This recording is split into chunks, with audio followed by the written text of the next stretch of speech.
Buenas noches, estamos como decían, en el Salón Dorado de la Gobernación, acá en la Gobernación de la Provincia de Buenos Aires. Ya está con nosotros el gobernador Axel Kicillof. Vamos a hablar, por supuesto, de lo que es la novedad importante, imponente del día, impactante, el número de contagios en las últimas 24 horas, la cantidad de muertes también. La pandemia se instala de nuevo en el centro de la agenda informativa y vamos a arrancar por ahí la entrevista con el gobernador. Buenas noches, Axel, ¿cómo va? Buenas noches, no, me veía diciendo, pero porque tengo retorno ahora. El retorno está bien, la imagen tarda un poquito. Pero así que Sí, me rebotaba, pero sí, ahora ya no. Sí, entonces hablo y después me escucho. Y después te escuchás. Sí. Bueno, vamos a ver si lo corregimos. Gracias por recibirnos. Gracias por venir, gracias por acompañarme en La Plata hoy y acá estamos.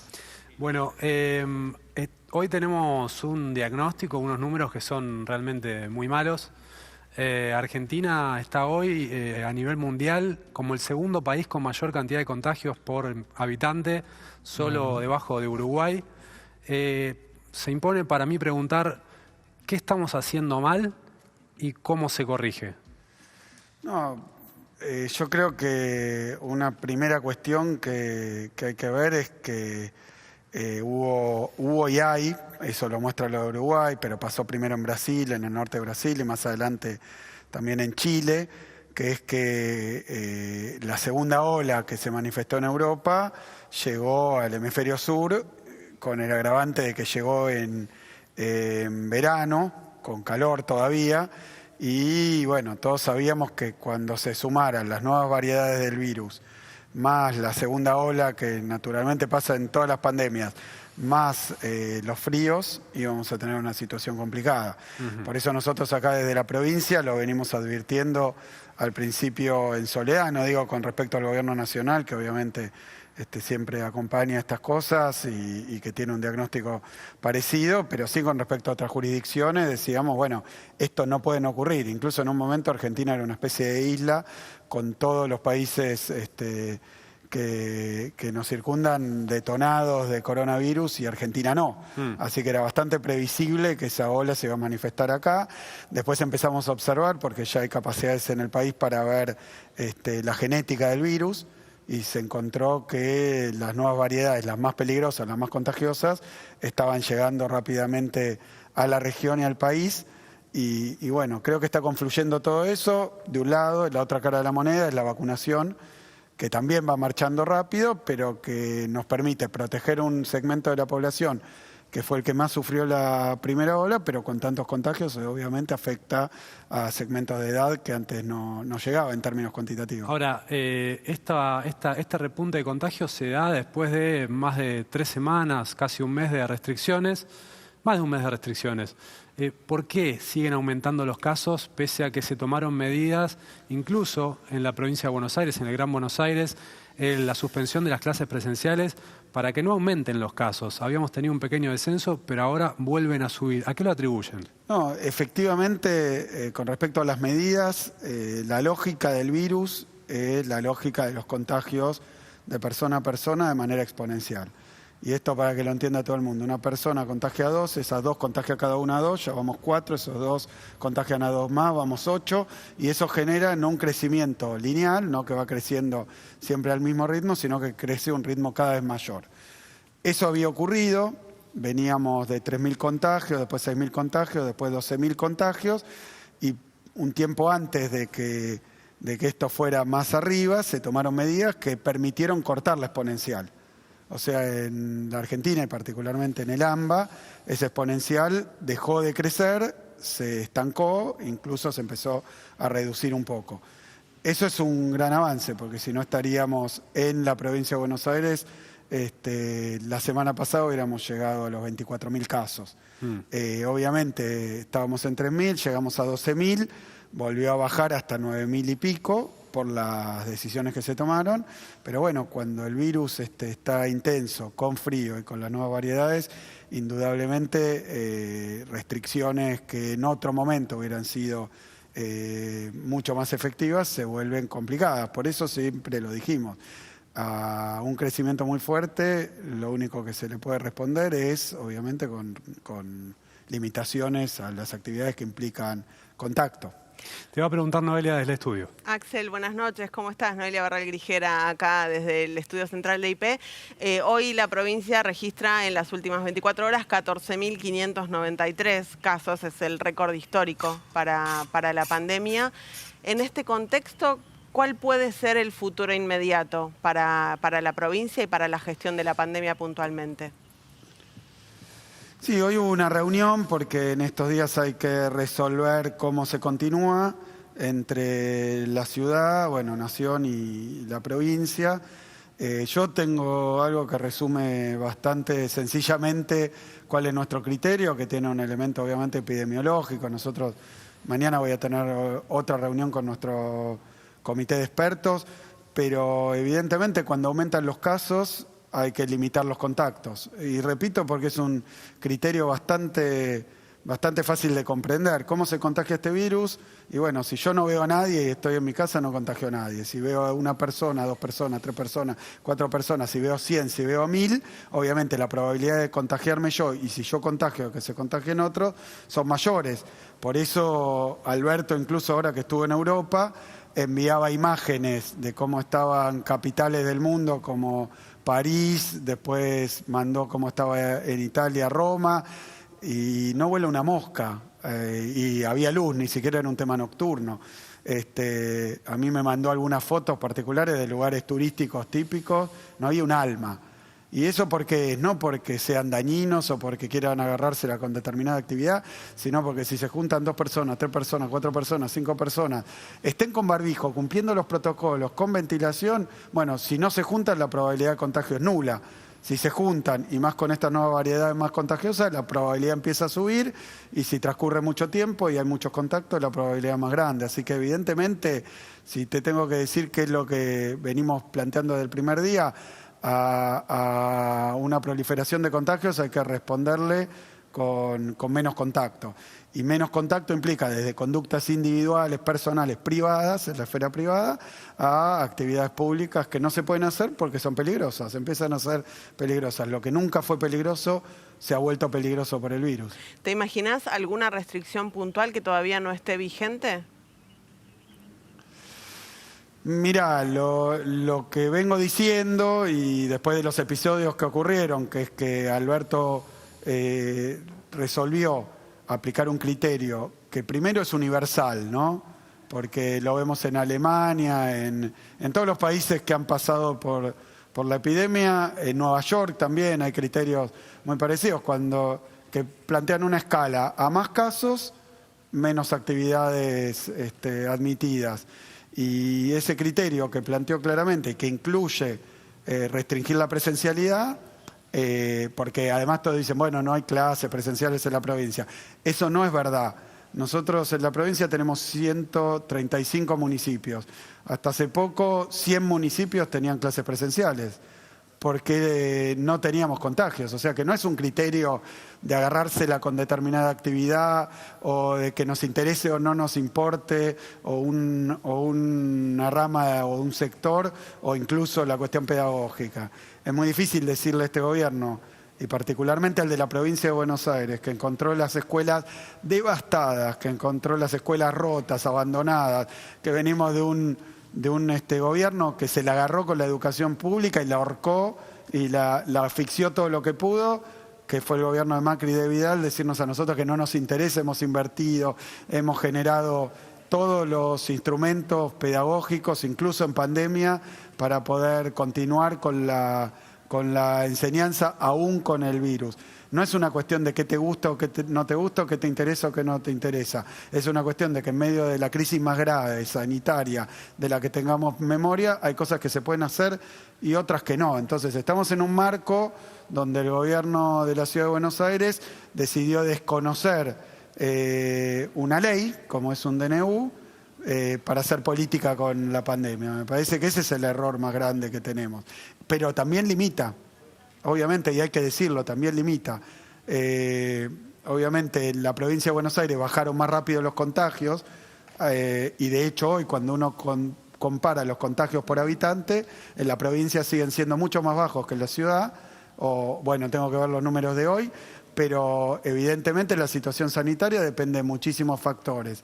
Para tomar medidas es conveniente tomarlas coordinadamente en el AMBA. También el Gran Buenos Aires, que incluye en el AMBA la ciudad también, es un espacio epidemiológico único.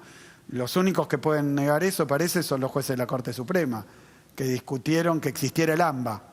Todos lo sabemos, menos los jueces de la Corte Suprema.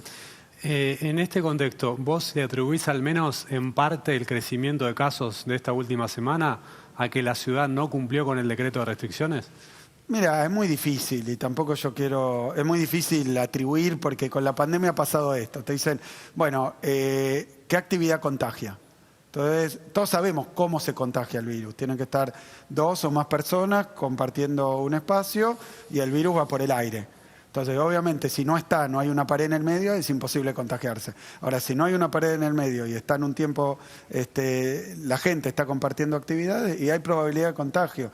Entonces, yo lo que digo es que es muy difícil ver cuál es la actividad más contagiosa, pero todos sabemos que si se juntan chicos, grandes, adolescentes en lugares cerrados, aunque sea con las ventanas abiertas, y tratando de cumplir los protocolos, hay probabilidad de contagio. Esto no hay duda, entonces es imposible que lo estemos discutiendo. Después, discriminar cuántos contagios dependen de cada actividad. Todos nosotros conocemos a gente que se ha contagiado. Y lamentablemente también habrá gente que se ha enfermado muy gravemente. Y también todos conocemos a gente que, o alguno, a veces no directo, pero con algún intermediario que se murió de coronavirus. Cuando vos preguntás dónde se contagió, hoy en día nadie te puede decir. Porque dice, yo fui al supermercado, pero después hice tal cosa, después hice tal... Entonces, cuando te dicen, bueno, nadie se contagia... en el trabajo, porque se respetan los protocolos. Nadie se contagia en reuniones porque están las ventanas abiertas y está la distancia. Nadie se contagia teniendo un encuentro... Y bueno, ¿y dónde se contagia la gente? O pueden decir, nadie se contagia en la escuela. Eso no es verdad, es mentira. Y está demostrado. Y si no se contagia en la escuela... También se puede contagiar cuando va a la escuela o cuando sale de la escuela. Pero entonces, puntualmente... Entonces yo le atribuyo a todo tipo, incluso... A todo cuestionamiento, discusión sobre la gravedad que tiene esto y los riesgos que hay, sí le atribuyo una responsabilidad en los contagios. Porque cuando nos ponemos a discutir, de nuevo, en una emergencia, hay un incendio, si alguien que tiene que ir a apagar el incendio empieza a decir, pero no hay que ir por esta calle, doblemos para allá. Y cuando ya está yendo para allá le dice, no, esto es culpa tuya porque está llegando... Y bueno, ya todo eso en la cabeza de la gente... Esos desacuerdos. ¿A esa posición del gobierno de la Ciudad de Buenos Aires le atribuís parte del agravamiento de esta...? No, es muy difícil decir en concreto. Lo que sí puedo decir es que lo juzgo como una muy mala idea y muy inconveniente en medio de la pandemia ponerse a levantar el dedo y decir, no, esto sí, esto no. Hay que acompañar al presidente, que es el que ha votado la gran mayoría de los argentinos y que es el que está a cargo de la dirección de esta emergencia. Ustedes, antes de que se fijaran estas restricciones, pedían un cierre más estricto durante 15 días, lo ha dicho Nicolás Kreplak, para tratar de contener el aumento de contagios. Hoy en día, ¿qué están pidiendo? ¿Cuál sería lo recomendable para ustedes? Mira, estamos tratando de hacer esto por eso. Yo mañana, como tengo reunión con los especialistas y nosotros todo lo que proponemos en concreto lo convalidamos con los expertos de la provincia, lo que sí te puedo decir que me parece bastante claro es que una posición de un cierre fuerte por un tiempo limitado te permite una baja más fuerte de contagios y eso es obvio y evidente. Pero también tiene muchísimos efectos en la esfera económica, en la esfera social. Entonces, todo eso es lo que hay que tratar de coordinar y uno, cuando hay que limitar alguna actividad, ya sea pedagógica, o sea económica, o una actividad de entretenimiento, uno sabe que tiene costos. Así que siempre hemos tratado de incurrir en los menores costos posibles y por el menor tiempo posible. En esa línea era que se planteaba un cierre más fuerte, que evidentemente esperando que tenga una caída más fuerte de los contagios. Lo que hemos logrado es parar la exponencial, es un gran avance, pero ahora viene el frío y era previsible que entren las variedades nuevas y que hay que hacer más actividades a puertas cerradas era previsible que los contagios crecieran. ¿Qué te dijeron, perdón, qué te dijeron tu ministro de Salud, tu jefe de gabinete después de la reunión de hoy? ¿Crees que ahora sí va a ser posible coordinar con la Ciudad de Buenos Aires las próximas medidas? Yo leía en los diarios primero que había aparentemente una predisposición a generar una coordinación y también al mismo tiempo a tomar medidas equivalentes y proporcionales a lo que se está observando en toda la zona del AMBA, en ciudad y en provincia. Eso lo vi. Lo que me comentaron es que hubo una primera reunión donde hubo algunas propuestas, siempre dentro del marco de esa reunión que no voy a romper una confidencialidad que tiene que haber también en estas discusiones, porque por ahora está a nivel de discusiones y nosotros nunca hemos sido, ni lo vamos a hacer, los que filtremos para tener alguna ventaja política. Sí, lo que a mí me parece es que el punto de partida sería respetar las decisiones del presidente. Ese tiene que ser el punto de partida, sin duda. En este contexto, ¿te parece que una medida, por lo menos que dé un mensaje, podría ser suspender el fútbol en la Argentina? Y mira, eso no está bajo nuestra decisión, eso son cuestiones del DNU nacional. Me parece, a mí hemos visto estos días muchos contagios en el fútbol. De nuevo, en el fútbol no hay contagio, decían, porque hay cuidado. Y es muy difícil, la verdad que cuando el virus empieza a circular, como está circulando hoy en la Argentina y en el área metropolitana, hay contagios en todos lados. La verdad que hay contagios en todos lados.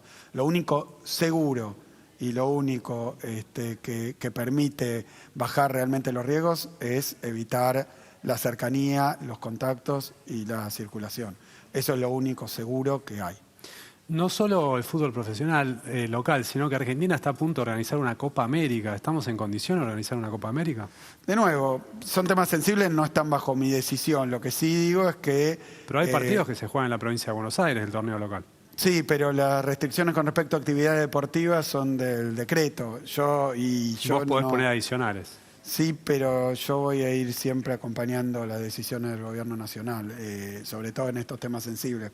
Sí, lo que digo es que hoy, mientras no bajen los contagios, es muy difícil plantear que alguna actividad es segura y que no tiene riesgo, por más protocolos que se apliquen, porque uno lo ve también en las escuelas. En las escuelas hay protocolos, yo tengo chicos chiquitos, hoy no van a la escuela obviamente, pero cuando dicen hay uso de barbijo, hay distancia entre los chicos, y después viene el recreo, y después viene lo que pasa en el bebedero, que obviamente está todo clausurado, pero es muy difícil, muy difícil.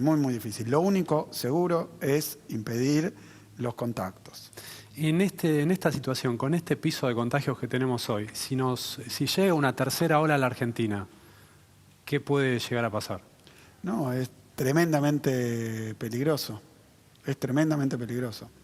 Obviamente, además, se han confirmado ahora, confirmó el Gobierno Nacional la llegada de una cantidad muy considerable de vacunas, y eso también es un factor que juega, porque cuando uno ve la curva de edades de los contagios y la curva de edades de las internaciones y la curva de edades de los fallecimientos, lo que observa es que aquellas poblaciones donde se pudo llegar más rápidamente con la vacuna, Argentina es uno de los países que más vacunó en el mundo, pero a los países que hemos podido llegar con la vacuna, obviamente el riesgo cae.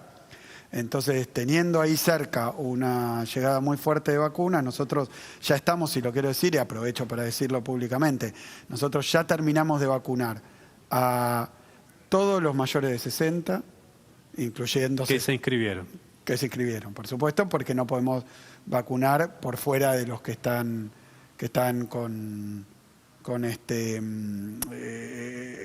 sí, porque el plan es voluntario. Es una vacunación voluntaria, es voluntaria. Entonces, nosotros fuera de eso no hay universo objetivo a vacunar. Entonces, hoy estamos vacunando a los mayores de 40 con comorbilidad, a los mayores de 60 con comorbilidad todos vacunados, y estamos terminando a los mayores de 60 sin comorbilidad. Eso es donde estamos, es la segunda fase, el segundo hito de la vacunación. Pero eso, si llegan todas las vacunas que esperamos, lo estaríamos terminando la semana que viene. Hay un nivel... Entonces, eso se podría ampliar. Perdón, Axel, ¿hay un nivel de contagios o de internados en terapia intensiva en el que vos digas realmente la provincia va a estar muy complicada? Porque hasta este momento, aún con el sistema de salud en las condiciones en las que está, la provincia no tuvo que enfrentarse a la situación de no tener un respirador, de no tener una cama para un bonaerense. Mira, acabo de hablar con un conocido que me decía que a alguien muy cercano que tiene una prepaga en la ciudad y se atendió siempre en la ciudad, está internado ahora en un municipio de la provincia, del primer cordón, ¿no? Y esto es lo que viene pasando. Nosotros teníamos hasta la última vez que lo vi, que fue hoy a la mañana, aproximadamente entre 700 y 800 camas de terapia intensiva público-privadas en el conurbano. La Ciudad de Buenos Aires, los números eran que el sector privado no tiene ni una y que el sector... Esto no quiere decir que no se desocupe una y se vuelva a llenar. Quiere decir, en términos de ocupación, estaba en niveles de ocupación elevadísimos y el sistema público ya había llegado a superar las 400 camas, que decían que tenían 450, si no me equivoco los números, de la Ciudad de Buenos Aires. O sea que le quedarán 50, 60 camas al sistema público. Unas 90. Y yo estoy diciendo que, o 90, pero digamos que en la provincia de Buenos Aires, en el AMBA, estaremos en 700, 800 camas. Es muy poco para una región donde viven 16 millones de personas. O sea que ya está en situación comprometida. En la ciudad nada queda y en la provincia, bueno, por eso digo, cuando se le acaban las camas a la ciudad, obviamente la provincia recibe, tanto en privado como en público, pero bueno, estas son situaciones realmente muy, muy comprometidas. Me parece que los que siguen insistiendo en que, bueno, decían algo así como no hay que sembrar miedo, pero no estamos hablando con chicos, estamos hablando con el pueblo de la provincia de Buenos Aires, la sociedad, no son chicos, hay que decir la verdad, hay que actuar con la verdad. Ayer contó Elisa Carrió, perdón, no, dale vos. No, bueno, justo creo que íbamos a preguntar por el tema vacunación. Vale. Mi pregunta era por qué tuviste la autorización de la legislatura provincial para avanzar desde la provincia con la compra de vacunas y quería saber si tenías pensado efectivamente hacerlo. Mirá, nosotros tenemos y hemos tenido durante toda esta pandemia una actitud muy, muy activa y permanente de comunicarnos con diferentes proveedores y a medida que conseguíamos por lo menos compromisos de existencia de vacunas, lo que hacíamos era hablar con el gobierno nacional para avanzar en ese sentido y también colaborar, y lo estamos haciendo con el gobierno nacional en todo lo que nos pidan y podamos. Nosotros tenemos conversaciones con varios proveedores en curso. Sí, quedamos como con un sonido. Vamos a seguir adelante. ¿Se escucha? Con 6 ¿Se escucha laboratorios, dijo. Los escuchamos perfecto nosotros. Hoy detalló Carlos Bianco que están en gestiones. ¿Algunas de esas gestiones está más avanzada que otras? Están muy avanzadas.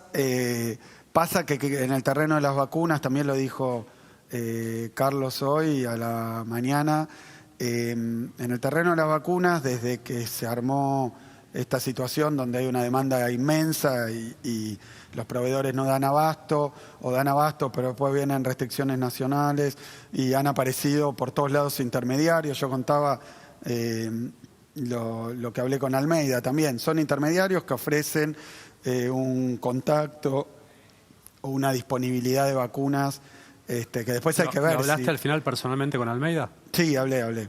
Sí. No, que me dijo que una persona le había ofrecido y nos pusimos en contacto con esa persona. Eso fue todo. Eran proveedores. En los títulos que he leído parecía que vos estabas diciendo que Almeida tenía que leer la ley. No, como yo un lo que... reproche a Almeida. Sí, porque cortaron ese pedacito. Yo lo que dije en ese momento es, no, me consultaron, la pregunta fue, algún político, porque creo que lo formuló así Almeida, algún político le dijo a Almeida que no podía comprar o sí podía comprar, y yo dije, bueno, basta leer las leyes, que es lo que dicen, no tiene por qué conocerlas, pero la verdad no es que a un político se le ocurrió una idea, es la ley, el marco legal que tenemos en la Argentina, que es que quién está habilitado para comprar y no está habilitado para comprar y para proveer, porque además, por otro lado, las vacunas tienen que estar aprobadas por la autoridad de la ANMAT, porque si no nadie puede ponerse una vacuna en la Argentina, lógicamente, como ocurre en todos los países del mundo. Lo que yo hice simplemente es ponerme a disposición y me pasó un contacto y ese contacto no es que no tengamos contactos, tenemos montones, pero como había una propuesta concreta, bueno... De los 6 laboratorios que están en gestión, algunos de las vacunas, me imagino, las vacunas más conocidas, están conversando, no de las que ya se aplican acá, me imagino de las que todavía no se aplican, están gestionando. Hemos hablado, sí, con laboratorios de toda la procedencia, sí, lo hemos hecho y ya teníamos los contactos. No querés desde el principio con Gamalé, y no quiero adelantar algo que además quiero decirlo claramente porque ha habido con esto también un intento de uso político. Eso es lo de Almeida también. Lo primero que me dijo, yo no quiero que hagan con esto un circo político y me parece que está muy bien. Quería ponerse a disposición, dar una mano, colaborar y bueno, eso lo hizo rápidamente y lo encaminamos. El tema es que quisieron usarlo políticamente y aún después cuando yo hablé de esta conversación, de nuevo usarla políticamente. Entonces es algo un poco agotador. La verdad que es un poco agotador porque la buena voluntad, la buena fe, después se convierte en un riesgo de que traten de manipularlo, tergiversarlo y en general para usarlo en contra del gobierno, en general. Te pregunto por otro caso puntual. Elisa Carrió dijo que no se había vacunado porque no se quería dar la vacuna Sputnik y que había dejado pasar ese turno. ¿Cómo es eso? ¿Pero ella se inscribió? La verdad es que no me consta, pero ella dijo que le había dejado pasar su turno porque no se quería vacunar con la Sputnik. Se puede elegir vacuna, una persona que se anotó se puede volver a inscribir. Cuando te dan el turno no te dicen de qué vacuna es. No sé si habrá ido al vacunatorio, eso te solés enterar en el vacunatorio. Bueno. ¿Podés dejar pasar el turno y anotarte de nuevo? Una segunda oportunidad se la daríamos, sí, yo estoy dispuesto, sí, por supuesto. Es raro, no, nunca, es la primera noticia que tengo de alguien que elija vacuna. Pero bueno, como es voluntario, siempre se puede decir que no. Así que, a ver, no, ya me tiene un poco mareado, porque empezó con que era veneno, después que no, que sí, que no, que no. Y la verdad que no quiero, es un acto voluntario y además solidario. Además solidario, porque el que se vacuna y no se contagia también evita contagiar a otros. Por eso también sobre la población que se vacuna yo no tengo más que palabras de agradecimiento, no lo veo como algo individualista, lo veo también colaborar a una gran campaña para evitar que el virus circule. ¿No nos escuchás? Sí, ahora los escucho. ¿Ustedes me escuchan? Creo que sí, estamos en contacto. Cambio de tema, vamos a hablar de la medida que sorprendió anoche con la decisión del Gobierno Nacional de suspender por 30 días las exportaciones de carne hasta intentar regularizar de alguna manera ese mercado, intentar contener con algunas otras medidas el precio de los alimentos. Axel, ¿vos estabas al tanto de que se cerraban las exportaciones de carne 30 días? Mira, es algo que se venía conversando incluso públicamente. Yo lo que digo al respecto es que lo primero que hay que hacer es apuntar, más en medio de una pandemia y en emergencia, incluso por cuestiones de colaboración de los sectores, qué sé yo, hay sectores que les ha ido muy bien en la pandemia, a la gran mayoría no le ha ido bien, así que hay algunos pocos sectores que en ese sentido han resultado privilegiados, porque han tenido buenas ventas, buena rentabilidad, buenas oportunidades, mientras hay sectores que uno ve que o por la naturaleza del sector, que el virus impide que esa actividad sea factible porque es muy contagiosa, caso de entretenimiento, caso gastronomía que ha sufrido también, casos como los gimnasios. Bueno, hay tantos sectores que han visto por cuestiones casi azarosas, porque es por cómo se presta el servicio o qué bien es el que comercializan. Entonces, es un sector, el de alimentos, que no ha sufrido tanto como otros seguro, y algunos hasta han tenido una rentabilidad extraordinaria porque han podido disfrutar demanda interna o externa. Lo que no podemos hacer en esta situación es que se vuelva inaccesible un bien que se produce en la Argentina para los propios argentinos. Tienen que tener precios razonables y rentables también, porque tampoco está en discusión acá que el que tiene una actividad que la lleva adelante con su esfuerzo, honestamente con su inversión, no pueda tener también una ganancia. Obviamente que la tiene que tener. Ahora, si no estamos en condiciones de que alguien tenga ganancias extraordinarias, me parece que no se puede de esta manera lucrar, menos en este periodo. También alguien que descubre algo que le va muy bien, perfecto, digamos. Ahora, en esta situación, lo que tenemos que hacer primero es asegurar que los bienes y sobre todo el alimento esté disponible en la Argentina y en la provincia en condiciones razonables. Es eso, nada más. Y me parece que los bienes que son también bienes de exportación, lo primero que hay que hacer es satisfacer el mercado interno y después los excedentes, por supuesto, que se pueden exportar y con toda la ganancia que se puede obtener, porque también son dólares que fluyen a la economía argentina. Pero si ahora se plantea una cuestión de que en el mercado interno no alcanza, o los precios son incluso más caros que los que se ven afuera, y bueno, hay algo que hay que resolver de manera colectiva y social para que nadie se perjudique. En tu opinión, los productores de carne estaban teniendo o están teniendo en este momento ganancias extraordinarias. Mirá, no estoy siguiendo en concreto el sector. Lo que sí sé es que aumentó muchísimo la exportación y que, como pasa en otros mercados, como es el mercado del trigo, en el mercado del trigo habitualmente lo que se hace primero abastecer el mercado interno y después el resto genera un saldo exportable que va a otros destinos. Entonces, ¿qué pasaba? En Argentina, durante todo un tiempo, exportar carne, tenías determinados destinos, el más famoso es la famosa cuota Hilton, pero ahora se abrió el mercado también de China, que es un mercado que no tiene fondo, porque es un mercado realmente inmenso, y bueno, ¿qué vamos a hacer? Exportar toda la carne y que no llegue a las góndolas y a la familia de Argentina. No se puede. Entonces hay que ver un arreglo, obviamente con el sector también, para que se pueda abastecer a precio razonable, con rentabilidad razonable el mercado doméstico y el resto que se puede exportar se exporte. Me parece que es eso. Puede ser efectiva la medida, que es lo que definitivamente importa, ¿no? Si el cierre de exportaciones, dicen en las cámaras del sector, ya se hizo en el 2006, no funcionó, ¿esto va a hacer que baje el precio de la carne en el mercado interno? Mirá, lo que dijo Alberto, porque esa frase la pesqué, que había que ordenar. Y me parece que ordenar en medio de una pandemia es lo mínimo indispensable que se espera del gobierno. Así que está después cada una de las medidas, calibrarla, administrarla, coordinar con el sector, es algo que desde la provincia observamos, acompañamos y podemos colaborar. Pero bueno, hubo reuniones también, el propio presidente creo que participó de una reunión con el sector. Yo creo que el criterio de abastecer el mercado local a precios razonables, con ganancias razonables, y el excedente exportarlo, me parece que es perfectamente comprensible, y en medio de una pandemia estamos con niveles de consumo doméstico muy bajos, realmente muy bajos, y no lo veo ni justo, ni admisible, ni conveniente que eso pase, ¿no? Viste que ya tuvo una crítica desde el mismo Frente de Todos. El gobernador Omar Perotti de Santa Fe dijo: no es la solución cerrar las exportaciones, tenemos que producir más. Cuando se empieza una discusión con un actor importante como el gobernador Perotti opinando en contra, rechazando la medida, ¿no se empieza perdiendo ya la discusión?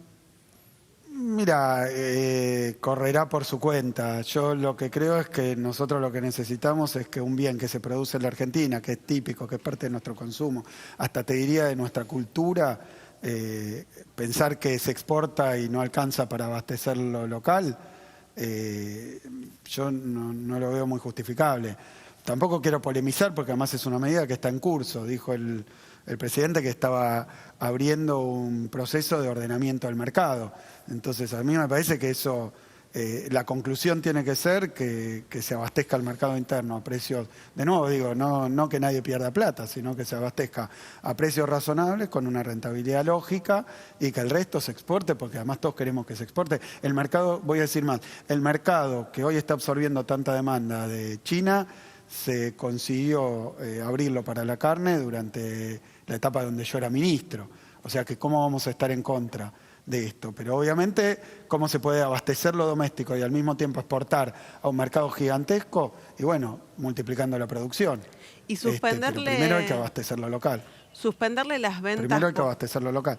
Suspenderle las ventas por 30 días a ese mercado gigantesco, ¿no puede terminar dañando esa relación comercial tan importante? ¿No puede terminar generando que ese mercado gigantesco se vaya a buscar otro proveedor?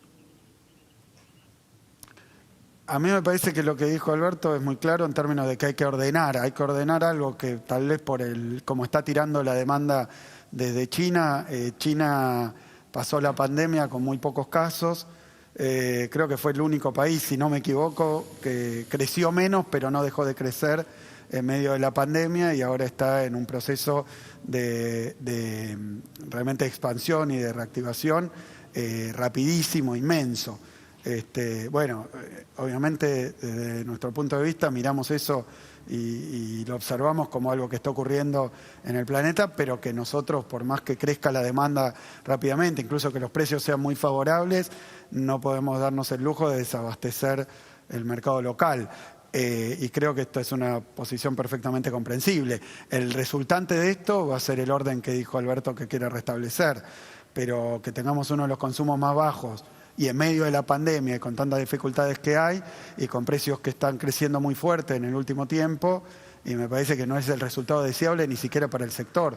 Uno no puede pensar que porque le vaya bien el resto que pase cualquier cosa.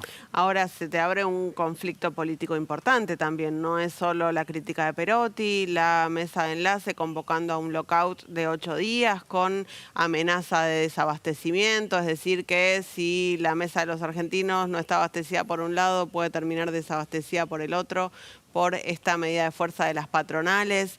¿No hay ahí un costo-beneficio que termina siendo perjudicial para el gobierno finalmente? Mira, Alberto identificó la cuestión del mercado de la carne y del consumo de la carne como algo que había que de alguna manera instrumentarlo y armonizarlo de otra manera. Eso es correcto porque estábamos con niveles de consumo muy bajos, precios muy altos y al mismo tiempo niveles de exportación muy elevados, pero va a tener una conclusión y un orden. Nosotros, por ejemplo, acá en la provincia estamos con muchísimas medidas de cara al interior bonaerense, que es rural. Estamos desde caminos rurales a construcción de parques industriales, a la preparación de frigoríficos en los lugares donde no hay, a la cuestión de la seguridad rural. Es decir, que me parece que todos los sectores, más en esta situación, tenemos que ver cómo contribuimos, no cómo nos abroquelamos por el beneficio solo sectorial. Y en ese sentido creo que el Gobierno Nacional tiene los instrumentos y va a buscar la solución. ¿Por qué este gobierno, que tiene una mirada distinta al gobierno anterior, políticas distintas al gobierno anterior, no puede contener el aumento del precio de los alimentos? Yo vengo repitiendo esto y claro, me quieren poner en un papel más de ministro de Economía, de economista, pero yo te hablo desde la provincia de Buenos Aires, que me parece que no reniego de nada, ¿no? Mira, la provincia de Buenos Aires tuvo 4,7 de aumento del precio de alimentos en abril. Por eso hablo desde la perspectiva de la provincia de Buenos Aires. Y desde la perspectiva de la provincia de Buenos Aires estamos viviendo una época, una etapa extraordinaria, incluso sin precedentes, que es la de la pandemia. Analizar lo que pasa en la Argentina como si solo existiera la Argentina ya es un error. Analizar la Argentina y como si no hubiera pandemia son dos errores juntos. Entonces yo creo que, y lo dije varias veces, la teoría económica convencional, incluso me dediqué mucho tiempo a estudiar las crisis económicas, yo creo que esto no es comparable con nada de lo que ocurrió antes. De hecho, uno observa lo que hizo el nuevo presidente de Estados Unidos, Joe Biden, y lo que dice es, mirá lo que está haciendo Estados Unidos. Y lo que concluye es bastante inesperado y no tiene tampoco un antecedente demasiado cercano. Ha hecho un plan de obra pública que tiene dimensiones del New Deal o del Plan Marshall, ha lanzado un sistema de asistencia a los estadounidenses con más de 100 millones de beneficiarios de un cheque que les llega. Me interesa ese punto, pero el problema del precio de los alimentos lo teníamos antes de la pandemia y bastante antes de la pandemia. Sí, también. pero tiene peculiaridades, por eso digo, y sin las medidas que se toman en la pandemia son extraordinarias y son de respuesta a la pandemia, porque los problemas estructurales de la Argentina o de larga data en la Argentina, vos fíjate, durante una época los economistas decían que si uno emitía poco y gastaba menos no iba a haber inflación. Vino Macri, cortó la emisión cero, déficit cero, y tuvo 54 puntos de inflación. No soy yo el que tiene que dar explicaciones, la verdad que vinieron, hicieron el experimento ortodoxo, monetarista más grande del mundo y tuvieron el fracaso más grande de la historia. Entonces, lo que digo yo es que primero, cuando llegamos nosotros al gobierno, se empezó a desacelerar esa trayectoria de precios a pesar de la inercia, se tuvo un primer año con pandemia y todo, donde estuvimos bien abajo de los niveles que tuvo Macri sin pandemia y aplicando toda la batería de medidas más recesivas, más contractivas y más injustas que tiene el último tiempo en la Argentina, y salió para el lado de los tomates, y ahora, sin ofender al tomate, ¿no?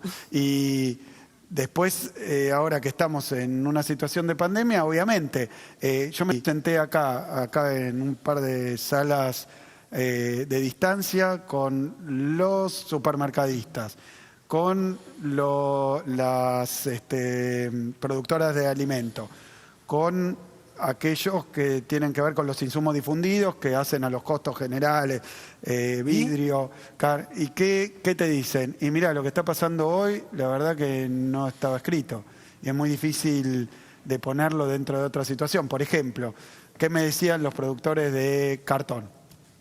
Y en un momento bajó tanto la actividad que el cartón, que en parte es reciclaje de la industria que tiene envase de cartón y de los domicilios, y bueno, se paró todo eso, o sea, no teníamos materia prima para reciclaje, inesperado, insólito.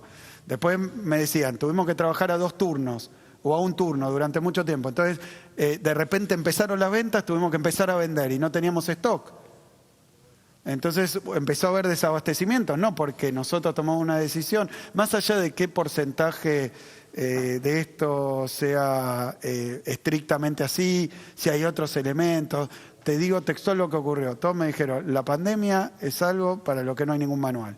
Y los fenómenos económicos que se producen en pandemia, como vemos, y las políticas económicas tampoco están en ningún manual. Entonces, yo podría hablar durante un tiempo muy largo del fenómeno de la inflación en la Argentina. Ahora, lo que puedo decir es, estamos en medio de una pandemia, o sea que lo que sabemos de inflación, lo que sabemos de actividad, lo que sabemos de desempleo, lo que sabemos de inserción internacional, lo que sabemos de geopolítica, la verdad que se vio sacudido por la pandemia. Pero, perdón. A situaciones excepcionales se responde con medidas excepcionales. Esa es mi única respuesta en este momento. Hay que tomar medidas, que hay que ir viendo, hay que ir calibrando. ¿Puedo interrumpir ahí? Entonces, ¿qué me recortaron? Sí, por supuesto. Perdón, justamente, vos decís a situaciones excepcionales, medidas excepcionales. No ha habido tantas medidas excepcionales para una situación tan excepcional como la que estamos viviendo, como una pandemia, algo que, bueno, obviamente nadie esperaba, ni nadie vivió nunca, ni no teníamos registro de cómo actuar. Apareció el impuesto a las grandes fortunas por única vez, un aporte solidario que pagaron 12.000 argentinos ricos, apareció el IFE, que ya se cortó, apareció el ATP, que ya se cortó. ¿Cuáles fueron? ¿No faltan más de esas medidas extraordinarias para la situación extraordinaria que estamos viviendo? Mirá, dentro, lo que vos nombrás, IFE, es un programa de asistencia en la pandemia de emergencia que alcanzó a 8.800.000 personas. No tiene ningún ejemplo ni remotamente comparable con eso. O sea, fue un plan que además duró un largo trecho. Y después, bueno, también la pandemia va teniendo sus ritmos. Y la segunda ola sorprendió a Europa por su dureza. De hecho, vos fíjate, en la provincia de Buenos Aires nosotros expandimos mucho la capacidad de atención, como nunca se hizo en la historia tampoco, que también son medidas extraordinarias porque tienen que ver con decisiones económicas, con funcionamiento de los gobiernos, con el armado de los comités de emergencia. La verdad que se han hecho montones de cosas, desde un operativo de vacunación que ha llegado a vacunar, y creo que lo vamos a superar, a 100.000 personas por día. Son todas cuestiones que tienen que ver con acciones de gobierno muy novedosas y que se han tomado con mucha eficacia y con mucha resolución. Después también lo que pasó, creo que al principio de este año, lo identifico yo, que hubo un cambio en la actitud de la oposición. La oposición efectivamente con algunas cuestiones venía acompañando las medidas, que no son muy distintas tampoco ni muy originales con respecto a medidas que se tomaron en otro lado. No es que hay se han tomado la batería o el conjunto particular de la Argentina, pero ha ocurrido en todos los países del mundo que se han tomado medidas novedosas, y aquí se han tomado otras de otros lugares, experiencias de otros lugares, y se ha empezado a hacer. Yo lo que creo que la gran novedad para mí en la administración de la pandemia es la reaparición de una oposición salvaje.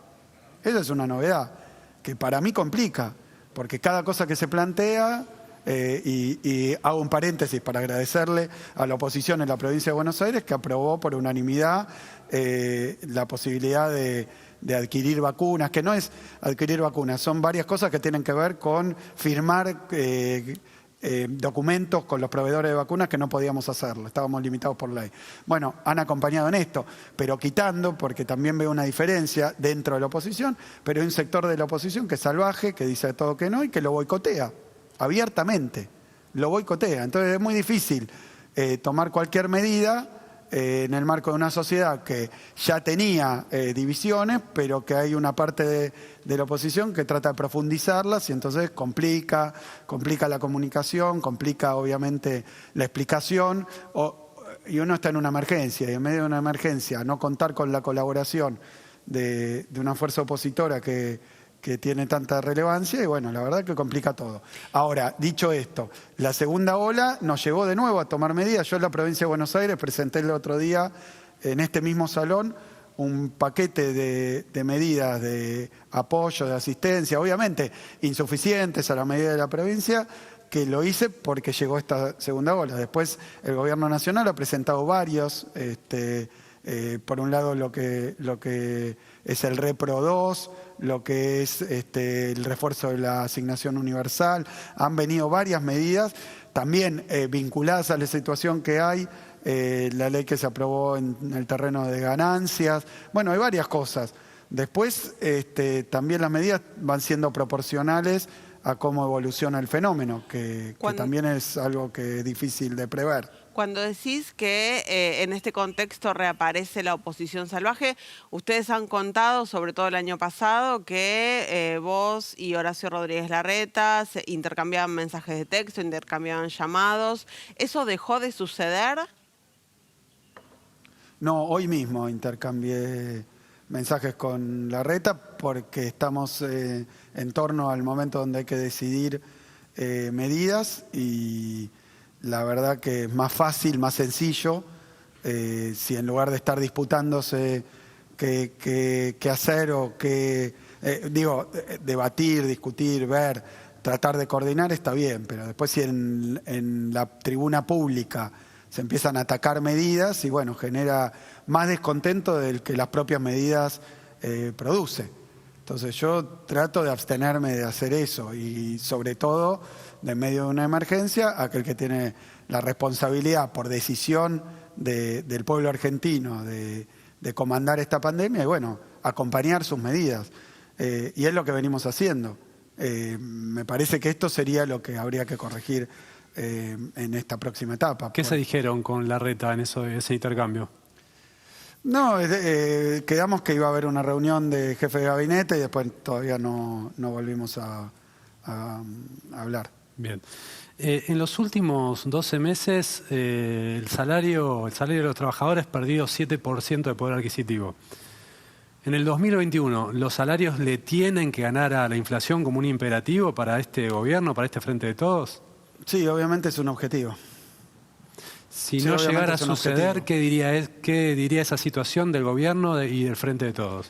No, a mí me parece que una de las cosas que pasa, y me lo han preguntado varias veces, es que nosotros nos proponemos objetivos, prioridades, y lo que pasa es que tenemos que lidiar con una realidad y no podemos ignorarla ni nosotros, ni la realidad se deja ignorar, que es la pandemia.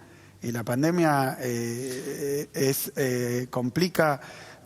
A ver, vamos a ver. Ahora después de la primera ola, observamos una reactivación muy fuerte y una recuperación muy fuerte en determinados sectores.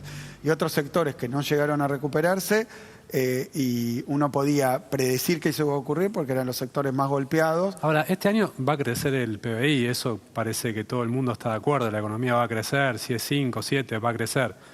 Que en ese contexto esté en duda si los salarios le van a ganar a la inflación, es algo particular, no Y lo pasa que pasa es que habitualmente. nosotros determinamos los salarios del sector público, pero no los del sector privado. Bueno, en lo del sector público tampoco le han ido tan bien Y el año nosotros pasado. terminamos con una paritaria que era buena la paritaria docente, si se cumplía. No, es que era buena y pretendía ganarle 34, ganarle la inflación, y pero perdió. sin conocer todavía la perspectiva de la inflación. Bueno, eso este año arreglaron la 35 forma. hasta septiembre. Claro. Van a tener que reforzar. Y bueno, vamos mirando la evolución de los precios. Vamos mirando la evolución de los precios. El objetivo nuestro es obviamente que los salarios le ganen a la inflación. Seguro que no se pierda poder adquisitivo. El objetivo del salario del gobierno de Macri era reducir los salarios en términos reales. Y lo lograron. Yo no creo que sea el objetivo. Ahora, sí fue el resultado final. Pero No, yo no tengo duda, porque en la época nuestra decían que los salarios eran muy altos. está bien, te Lo entiendo decían a qué abiertamente, apuntás. entonces decían Ahora los digo, salarios son muy vos altos decís- y eso dificulta la inversión, dificulta el crecimiento. Entiendo. Vos decís, en pandemia, bueno, puede suceder que nuestro objetivo no se cumpla. ¿No debería ser el planteo incluso más enfático en que en pandemia y después de perder 20 puntos durante los últimos 4 años, No, el yo no salario... dije que puede ser que el objetivo no se cumpla. Yo lo que digo es nuestro objetivo, pero estamos en un marco de incertidumbre muy fuerte donde las variables económicas están sometidas a los ritmos de la pandemia también. Yo lo que te quiero decir de esto es que, por ejemplo, en países donde usualmente tenían un superávit fiscal todos los años, en medio de la pandemia decidieron interrumpir esa política para acompañar diferentes medidas vinculadas a sostener ingresos de sectores privados que los habían perdido y que hubo que sustituir. Bueno, cuando el gobierno de Estados Unidos le pone un cheque de $1.400 a creo que 150 millones de personas, $1.400 a 150 millones de personas, lo que está diciendo es las leyes que habitualmente gobernaban los salarios y los ingresos se han ido a muy lejos, ¿no? Entonces, Sí. me parece que ante esas situaciones muchas veces incluso son difíciles de diseñar los instrumentos. Yo te escuchaba, Noé, cuando decías que el IFE, bueno, pero esas fueron formas de llegar a sectores, a veces informales, donde el gobierno usualmente no llegaba ni a determinar los salarios, ni a fortalecer los ingresos, ni siquiera acompañar, porque son sectores que en la informalidad son difíciles de identificar. Nosotros acá en la provincia, por ejemplo, con emprendimientos o empresas turísticas, con centros culturales, etcétera, tuvimos que diseñar nuevos instrumentos porque no existían para poder acompañar. Perdón, todo eso que aprendió el Estado al diseñar el IFE y durante la pandemia, la información que fue recabando, ¿le va a permitir en algún momento, por ejemplo, segmentar los subsidios a las tarifas de electricidad y de gas, que es algo que el Estado nunca pudo hacer? Mira, en la época nuestra, el otro día repasaba un poco, sí segmentamos. Por barrio. Bueno, segmentamos, por eso. Ahora la idea sería también complementar, y yo creo que toda política de segmentación, nosotros planteamos la cuestión de la segmentación, sobre todo de los subsidios, no de las tarifas, sino de los subsidios. Que una cosa es decir, bueno, la tarifa la pongo distinta según el nivel socioeconómico, o que se trata de captar, no era por barrios porque nos gustaba más un barrio u otro, sino que determinadas zonas son de más alto poder adquisitivo, entonces era una forma indirecta de captar los ingresos. Pero y si era se estaba un subsidiando. poco de Entonces, brocha lo que se gorda, plantea ¿no? es subsidiar. Y no sé, porque había también formas no creo, no creo. Lo que sí veo es que podría obviamente hacerse una política de segmentación que tenga en cuenta otros factores. Y bienvenido, cuanto más precisa sea la determinación para segmentar, y decía, no la tarifa, sino los subsidios. No subsidiar a sectores que pueden pagar una tarifa plena no subsidiada, por supuesto que es una buena decisión, que siempre hemos acompañado, que hemos implementado y que obviamente se puede mejorar y se puede implementar de otra manera. No sé si es por la pandemia que aparecen esos nuevos instrumentos. Sí, por supuesto que lo ha planteado el gobierno nacional y nosotros creemos que está bien segmentar. Incluso lo hemos hecho en nuestra época. Martín Guzmán, el ministro de Economía, ha planteado que tenemos un esquema de subsidios pro rico, dijo el gobierno, tiene que hacer una autocrítica respecto de eso. Se refería a la segmentación. Lo que pasa es que había una segmentación, cuando llegó Macri liquidaron la segmentación porque el tarifazo era para todos, para ricos, pobres, clase media, y a la clase media la detonó, y a los pequeños comercios, y a los pequeños... Bueno, fue una política generalizada de tarifazo. A mí me parece que ahora hay que hacer las dos cosas, desandar el camino al tarifazo, porque además esos tarifazos tenían una argumentación, no sé si ustedes recuerdan. Había un tarifazo cuyo resultado iba a ser que hubiera más inversiones para mejorar el servicio. No hubo inversiones, no mejoró el servicio, sí hubo mucha ganancia y fuga de capitales de los sectores favorecidos que eran casualmente amigos de Macri. Entonces, me parece que eso hay que desandarlo y es la complejidad que hay. Que también se ha hablado mucho de esto, pero venimos de un régimen de tarifas extraordinariamente altas, $100, a un régimen donde se trata de adecuar las tarifas a los niveles de ingreso por un lado y también a los costos de producir la energía por el otro. Entonces, en ese camino se agrega la cuestión de la segmentación y se está haciendo un trabajo que apunta a ser muy preciso para poder segmentar los subsidios, no las tarifas, los subsidios. Cuando se empezó a discutir el tema tarifas, quedó expuesta una discusión en el gobierno, en el oficialismo, que parecía una discusión más profunda, que no solo abarcaba lo de las tarifas, sino una discusión sobre el rumbo económico del gobierno.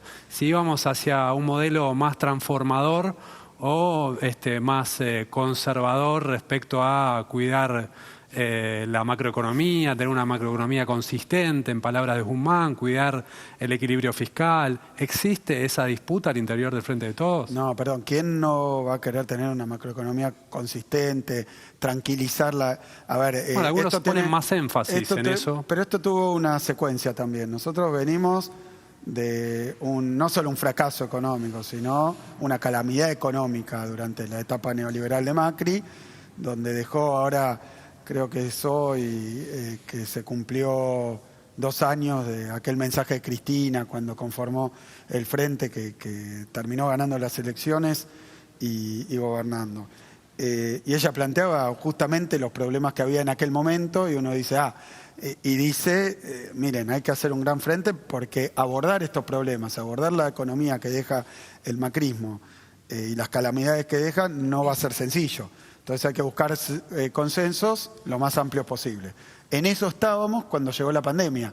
Entonces yo creo que, obviamente, uno puede hablar de matices, pero el rumbo es el mismo y yo no veo tal diferencia con respecto a la magnitud de las transformaciones. Lo que sí veo es que había una intención de recuperar y reconstruir un país muy dañado por 4 años de neoliberalismo, por un sobreendeudamiento, por absolutamente insostenible, por niveles tarifarios en dólares con contratos firmados. Yo acá en la provincia, el día que asumí, me encontré que lo próximo que tenía que hacer es un aumento absolutamente imposible que estaba firmado por la gobernadora anterior.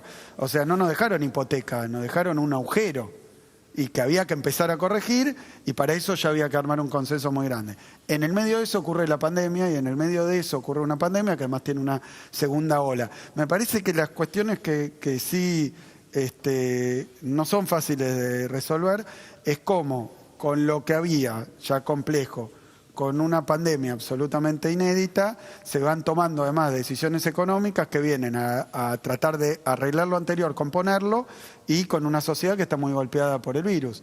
Entonces, ninguna decisión económica es sencilla y creo que es lógico que si se sientan 5 personas que tienen posiciones sobre esto cada una puede expresar su posición y bueno, hay que ir calibrando todas las medidas, pero me parece que estamos absolutamente en la misma página. Y la página es, por un lado, tratar de darle mayor consistencia a un esquema macroeconómico que quedó totalmente desarreglado en la época de Macri, y mientras tanto ir reconstruyendo y también lidiando con la pandemia.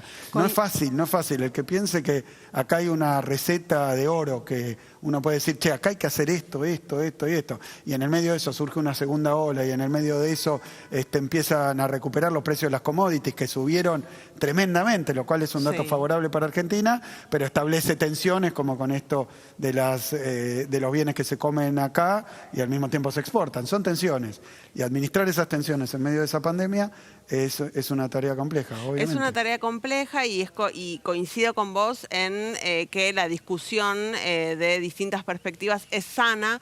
No coincido, no me parece que sea un matiz que un sector del gobierno considere que las tarifas deben acompañar cierta evolución y otro sector considere que tienen que estar congeladas o que tienen que tener un tope, sea cual sea la inflación, sea cual sea la evolución del precio de la energía. Y me parece que ahí, en esa tensión y sobre todo en cómo se dio la discusión pública con el pedido extraoficial de renuncia a un funcionario que no termina de concretarse, ahí me parece que sí queda un nudo que no sé de qué manera lo va a terminar de desandar el equipo económico o el presidente. Me interesa particularmente si a vos, como gobernador de la provincia más poblada del país y también como gobernador de una provincia que recibe el servicio de Norte y de Sur, que está afectado por cualquier decisión que alcance a estas dos empresas, ¿te involucraron en la discusión? ¿Te consultaron? ¿Fuiste parte de las deliberaciones? ¿O si la estás mirando de afuera? Mirá, yo tuve que resolver el aumento de las tarifas de las distribuidoras que están bajo el área regulatoria de la provincia de Buenos Aires y resolvimos hacer un incremento en el marco de una discusión con las distribuidoras, porque tenían firmado con el gobierno anterior disparates absolutamente incumplibles. En ese marco resolvimos un incremento de 7%. Y bueno, y yo creo, de nuevo te digo, y sin ninguna intención de polemizar, porque además lo tuyo está en el marco del análisis y lo podés ver como te parezca adecuado y expresar tu opinión. Yo lo que pienso es lo siguiente: no hay ningún sector del gobierno que haya planteado congelamiento tarifario. El problema es, más bien, después de aumentos increíbles en la época de Macri y después de congelamiento, quiere decir eternos o sin límite. De hecho, yo me acuerdo, porque de hecho repasaba algunas noticias de los diarios de la época en que yo fui ministro de Economía, que planteaban que yo venía a traer los tarifazos, y cuando resolví un aumento, creo que fue en ese momento el 30% de las tarifas, incluso más bajo, bueno, segmentado también, bien segmentado también, dijeron tarifazo, después de mucho tiempo de congelamiento. O sea, que estaban en contra de que las tarifas no aumentaran y en contra también de que sí aumentaran. Entonces, el debate en este terreno es bastante complicado de tener, porque hay quienes piensan que si aumenta está mal, y si no aumenta está mal, y si aumenta mucho está mal, y si aumenta poco está mal. Entonces, en el terreno de esa discusión pública tan embarrada, me parece que es complicado siquiera explicarlo. Lo que yo digo es, claramente, las tarifas estuvieron prácticamente 1 año y medio o 2 años sin moverse, lo cual era obviamente lógico después y te voy a explicar mi decisión, no la del gobierno nacional, y que sí afecta obviamente porque Edenor y Edesur son prestadoras en el conurbano bonaerense. Entonces, pero del lado de mi decisión es, después de aumento de 3000% o más, la decisión era cuándo iniciar una dinámica de aumento, cuándo era el mejor momento para hacerlo y en qué dimensión y después a qué ritmo. Esas 3 cosas estamos todos de acuerdo que hay que hacerlas, decidir que en un momento, después de haber transcurrido un tiempo, que además en el medio tuvo la pandemia, que obviamente me decía recién Gaby que los salarios cayeron en términos reales, y no es lo mismo dictaminar un incremento tarifario cuando los salarios están creciendo, el empleo está creciendo, que cuando por una pandemia y con la gente obviamente, mucha de ella confinada a sus hogares por el temor de contagiarse, no por una decisión del gobierno, vos definís como, o sea, es muy sensible, es un tema muy sensible y muy complejo. Y yo creo que hay que cuidar a la gente, que la decisión de Alberto es adecuada, porque lo que hay que mostrar que nosotros nos preocupa la situación de aquellos sectores, no solo de los que más sufrieron, sino los sectores medios, algunos que le iba bárbaro y capaz tenían un emprendimiento gastronómico y de repente por la pandemia, sin comerla ni beberla, porque literalmente cae el bicho y bueno, y hubo que interrumpir lo que tenían pensado, sus planes, su expansión. Y bueno, hay que tener en cuenta esa situación, esa sensibilidad, porque todos estamos en un estado, obviamente, de angustia que no podemos negar. Entonces, creo que hay que tener en cuenta todos esos factores. Es injusto también con la coalición de gobierno, en el medio de una situación así, después del desastre tarifario que armó Macri, decir que la primera decisión del movimiento de las tarifas es la que define la política tarifaria del gobierno, porque no es así y jamás podría serlo. Por eso creo que cargarle todo ese peso a la decisión que toma el presidente, lógica en el medio además, porque tal vez 2 meses antes uno pensaba, bueno, capaz que la segunda ola viene livianita, capaz que... Y no fue así. Entonces me parece que tomar una decisión en ese contexto, si lo sacás de contexto, entonces parece que estamos hablando de filosofía. Si lo ponés en ese contexto, después de los aumentos tarifarios más escandalosos, lindando con lo delictual, porque los funcionarios que firmaron esas resoluciones técnicas integrales eran todos tipos que venían de las empresas a las que le estaban decidiendo los aumentos. Entonces lo que hay que ordenar es tan complejo y en medio de eso una pandemia. Entonces yo creo que ahí la decisión que toma Alberto es cuidarle el bolsillo a la gente en una situación crítica. Todo lo que se lea sobre eso en términos de política tarifaria general es inadecuado y casi injusto. Después el resto obviamente estamos en el marco de una coalición de gobierno y se van tomando las decisiones que las toma el presidente y nosotros apoyamos las decisiones del presidente porque obviamente tiene la autoridad para hacerlo y nuestro apoyo. La última, Axel. Este anuncio que se hizo sobre aumento de 9% en el AMBA, 7% de tarifas en el interior, ¿es el último del año o puede haber otros? Mira, vuelvo al tema de la pandemia y lo siguiente, suponete que hay una tercera ola, como algunos dicen. Y bueno, no es el mismo año, para nadie. Y tampoco las distribuidoras eléctricas pueden pretender que este sea el mismo año. Entonces yo lo que estoy planteando es lo siguiente, estamos en una situación de emergencia, estamos en una situación excepcional, las medidas que se toman son en ese marco.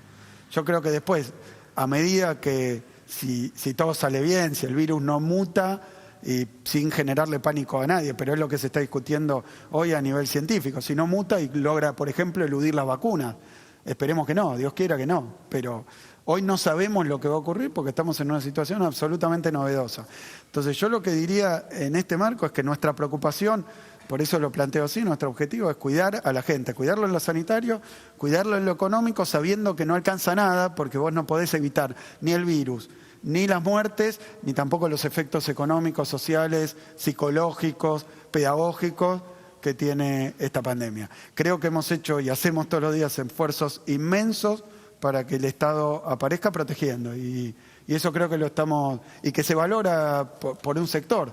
Y después en el medio de esto aparece una oposición salvaje que por tuit se convierten en epidemiólogos, pedagogos, digamos, tipos que han fundido la salud, fundido la educación, fundido la industria, ahora están preocupadísimos por la salud, por el trabajo, y nos dan consejos de cómo hacer en medio de la situación más extravagante e impensada del mundo. Yo creo que es poco serio, pero alguien le pone un micrófono, lo escucha y dice, qué interesante, tipo que dejó vencer no sé cuántas vacunas, ahora dice con qué vacuna hay que dar. Bueno, y sin pedir disculpas, sin que medie un pedido de disculpas. Gente que ha destruido y perseguido a la procuradora del gobierno anterior, ahora quiere discutir cómo hacer con las instituciones. Y me parece que han hecho tanto daño en todos esos terrenos.